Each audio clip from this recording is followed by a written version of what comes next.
into a rant. Hey, what's up? MKBHD here. Okay, you know what's gotten a little annoying lately? Overusing the word confirmed. So I was on Twitter yesterday. Maybe I spend too much time on Twitter. I think we all kind of do to some extent. But I saw iPhone 13 trending for almost no reason. But you kind of see this every once in a while. Like the iPhone will just trend because people see the name of the new one and they think it just came out because it's trending on Twitter. But it's trending for no reason. So then this Forbes article pops up right in the middle of it. Apple's massive iPhone 13 upgrades suddenly confirmed. Do you remember when the official dictionary definition of literally was adjusted to include figurative use because people misused it so many times it just became part of how it's used? I feel like that's what's happening with the word confirmed here. Nothing about the iPhone 13 is confirmed. Nothing is confirmed until Apple goes on stage in September like they always do and announces and shows what the new iPhone 13 is. Until then, nothing is actually confirmed. So this article, if you made the mistake of going through and actually clicking on it like I did, it's just cherry picking a 2-week-old Everything Apple Pro video. And Everything Apple Pro, great guy, Philip, I've met him. Love the videos, respect what he does. He does regular reporting and renders / mockups to like help visualize leaks and rumors about upcoming iPhones. Just fun video stuff. He even calls it leaks in the video's title, and he collaborates on this particular video with Max Weinbach, who also presents some new rumors in the form of leaks, some of which may be true, others may turn out not to be true. But then Forbes, or at least this one writer, turning around and calling it confirmed is pretty much useless. That's not actually what's happening here. If you happen to trust Forbes for your regular source of tech reporting or information, I wouldn't think that this builds any confidence in that. So you know what? I'll link Philip's video down below if you actually want to catch up on the latest leaks and rumors about the new iPhone, which include like a maybe smaller notch and a refined matte black texture, all that fun stuff. Shout out to him. Anyway, speaking of Twitter, I figured I'd do a Q&A because I haven't done one in a little bit and I do enjoy these a lot. In the quiet time of year where not a lot of tech is coming out, asked you on Twitter what you wanted to know, and these are your best questions. Favorite Daft Punk album and song? Oh man, this is a tough one. I hope I'm not the one breaking the news to you by now, but in case you didn't know, after 28 years of a kind of epic career, Daft Punk is no more. They put out a video. It's over. There will be no more Daft Punk, which is actually pretty sad. But they had an incredible impact on music and in electronics and tech in the music world. I honestly feel like Ram it's the best produced album. I have different answers for different stuff they've made. I think recency bias, I have to say Random Access Memories is one of my favorite albums ever and super well produced. But I think Discovery is their best album. And my personal favorite Daft Punk song changes all the time. I think right now, I would say it's actually Too Long. Might not be a common answer, but I love that song. Do you have any tech that you weren't excited about at first, but now has become something that you use pretty frequently? Oh, interesting question, Brayden. The thing that comes to mind for me is a mechanical keyboard. I didn't use a mechanical keyboard for years. I had always edited and was really fast on chiclet style keys with literally the one that came with my MacBook. And this whole mechanical keyboard thing really grew on me. I've been using one called the Keychron K2, and then the K3 came out, but I stuck with the K2 and my custom keys. And there's actually a really great video recently, I'll link below, a YouTuber who rebuilt the K2 with like a sweet red and black theme and some new quieter switches, and he's gonna send it to me. So if it gets here, maybe it'll show up in a video, but that I thought was pretty sweet. Okay, Renee Ritchie's got a question. If you could Jurassic Park up any extinct phone, Droid or Palm Pre or Lumia or anything, and go fully modern, updated version, what would it be and why?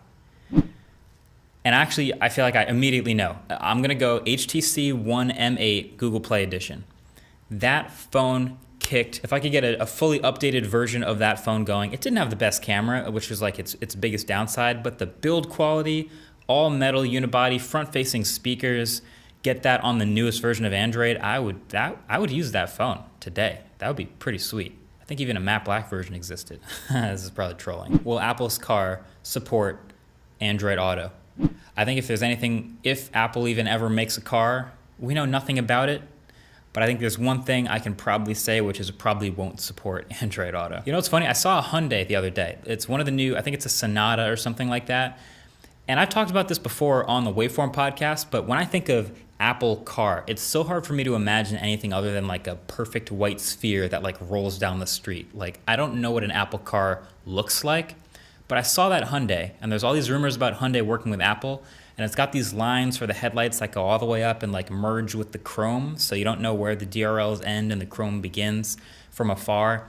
And I looked at that and I said, I could see an Apple logo on that. I could see that.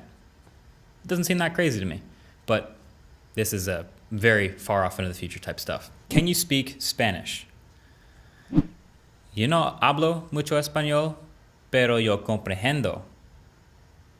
Pero no hablo. All right, there's a comment here, a question about, do you think electric car manufacturers could get rid of the charging port like Apple did with their phones?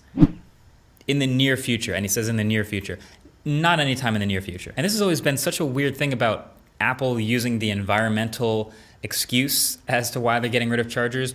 Well, the fact of the matter is wireless charging, since you're replacing ports with wireless charging is very inefficient and therefore directly impacting against that environmental gain when you use way more power to charge the same phone inefficiently.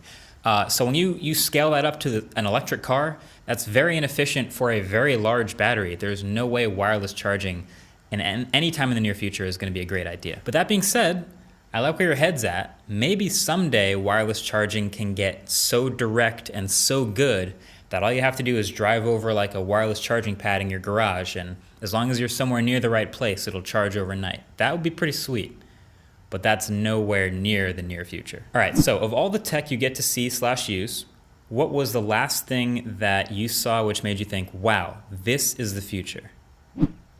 Huh. I like that question. I'm gonna ask it to everyone here in the studio. My answer, I think I'm just gonna say electric cars in general. Like, not a lot of stuff really blows my mind because I get to see the steps of things as they happen.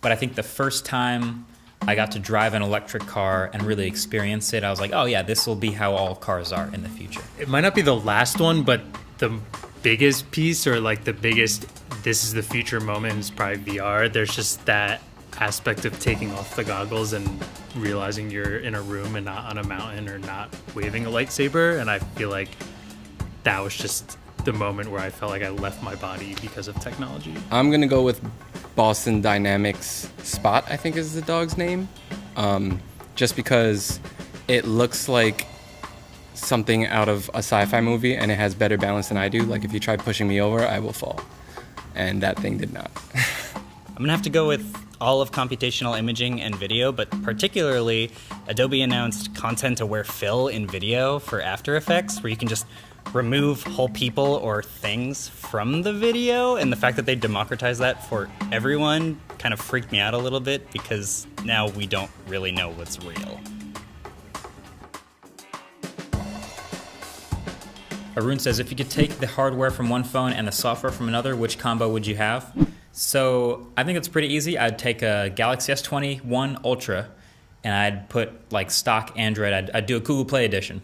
Google Play Edition. That's the two things I'd combine. I did a little more of a detailed tweet, which I ran out of characters, but about like the Frankenstein phone I would make from a bunch of pieces. But Arun, if I could only pick two, it's this hardware, which is pretty sweet, and like a Nexus. What objectively terrible product do you regularly use, either because of necessity or because you love them despite their flaws?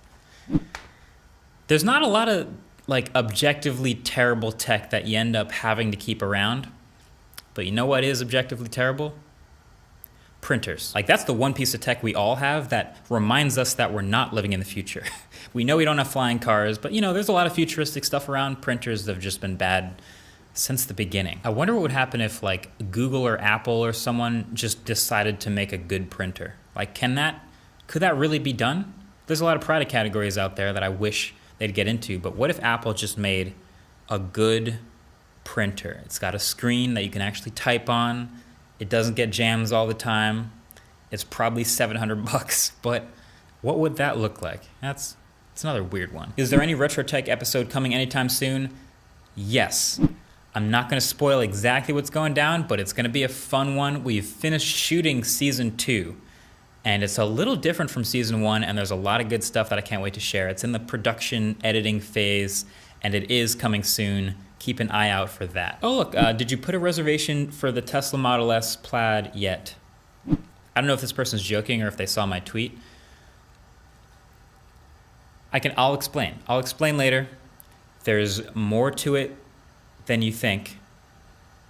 Just wait and see. I'll explain. What's one of those little things that very few people talk about that's still very cool?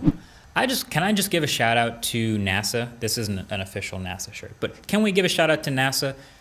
There's a rover that just last week landed on Mars.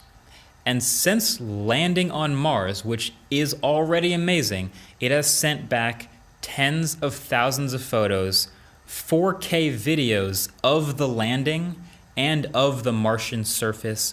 That is unreal. For some reason, to me, the video of it landing where the parachute pops out and it's going like 900 meters per second or something crazy, but it pops out and then you see the rocket dangle the robot down, land it on Mars, and then fly away. All of that has already been sent back to Earth tens of millions of miles in 4K. I don't know. That is future type stuff. I'm excited for what the Perseverance mission can end up uncovering. They've landed it right where they wanted it to. We're looking for signs of life on another planet. This is an exciting time to be alive. Shout out to NASA. And then we got the classic single NBA question. Who will be in the NBA Finals this year? So I think it's got to be the Nets. All my NBA predictions will be if healthy, right? So if the entire NBA, every team is fully healthy, I gotta see the Nets coming out of the East, which is exciting because they're in their backyard. Out of the West, it's a little more interesting. If healthy, which AD is very important, I see the Lakers being the team to beat, but the Jazz look so good. I've had Mike Conley on my fantasy team. I feel like the Jazz they kind of look like the Hawks that one year where they had like a bunch of all-stars and won a ton of games and then sort of flamed out in playoffs. We'll see how they do, but they're a really exciting team to watch. I also have Rudy Gobert on my fantasy team. Shout out to the Jazz. But yeah, I feel like it's the Nets and the Lakers. Oh, that's a good update. So is the form to apply to work here still open? And if so, for how much longer? It is still open, but as you can tell, we have been making moves and the team has started to build. So I will adjust that form. I will adjust the form for what things are still being added, and I'll try to share updates on Twitter. If you're not already following on Twitter, if you haven't guessed by now, I use it a lot for all kinds of stuff, so follow over there. Okay, can I be in the intro or outro of this video? Yeah, actually you can. You can be in the outro. Thanks for watching. Peace.